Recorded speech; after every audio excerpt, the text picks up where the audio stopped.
So eto na nga po mga kaibigan, Chocomucho Flying Titans bagong star player na si Ea Laure magpapalakas sa kanila ngayong PBL All Filipino Conference. And bago yan kaibigan, huwag niyo po munang kalimutan na i-like at i-subscribe ang ating YouTube channel at pahita rin po ng notification bell. Maraming salamat po. Well mga kaibigan, ilang linggo na lang po simula ngayon sa first week ng November ay magsisimula na nga po ang PBL All Filipino Conference at nangyayari na po ngayon yung tinatawag natin na lipatan ng mga player or yung trade system na tinatawag, yung pag-trade po ng mga player mga kaibigan sa kanilang mga paboritong team. Well, alam naman natin isang factor dyan, yung pagpapalakas po ng mga kupunan. Mainit na pag-uusapan ngayon ito nga pong paglipat nito nga po si Ea Laure sa kupunan po ng Chocomucho Flying Titans. Alam naman natin ang Chocomucho mga kaibigan ay hindi nakapasok sa semis or sa finals nitong mga last conference at ang nakikitang problema sa kanila ay yung kakulangan po sa maayos na sistema at magagaling na player.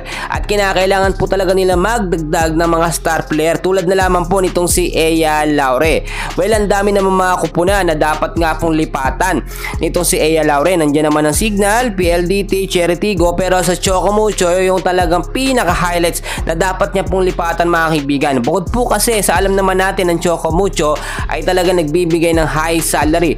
Malaking offer dito nga po sa mga player na kanila makukuha, especially kay Ea Laure. Malaki ang offer niyan mga kaibigan. Simula po kasi nang pumasok sa pro etong si Ea Laure ay talagang malaki ang offer na kanya nakukuha, at kung titignan po ninyo, hindi lamang yan dahil sa offer, mas mahahasa kasi dito si Ea Laure at mas makikilala dahil Chocomucho Flying Titans yan mga kaibigan.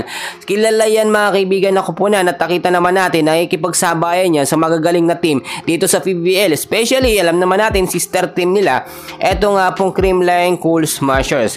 At dahil nga po ilang linggo na lang simula ngayon ay magsisimula na ang PBL All Filipino Conference, tuloy-tuloy ang ensayo ng ating mga paboritong team, especially sa Creamline Cool Smashers mga kaibigan.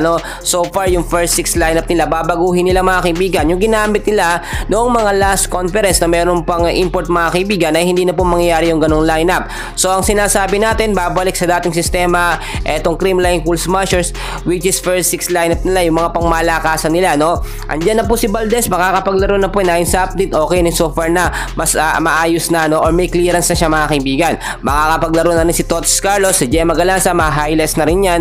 At eto nga po si Kyle Negrito mananatili bilang magaling na setter nga po ng Creamline Cool Smashers. Sa Chocomucho, magkakaroon ng big adjustment dahil nga syempre papasok po etong si Ea Laure. So yun lamang ating update, and please huwag kalimutan na i-like at i-subscribe ang ating YouTube channel para ma-update kayo sa mga susunod na PBL update. Maraming salamat po.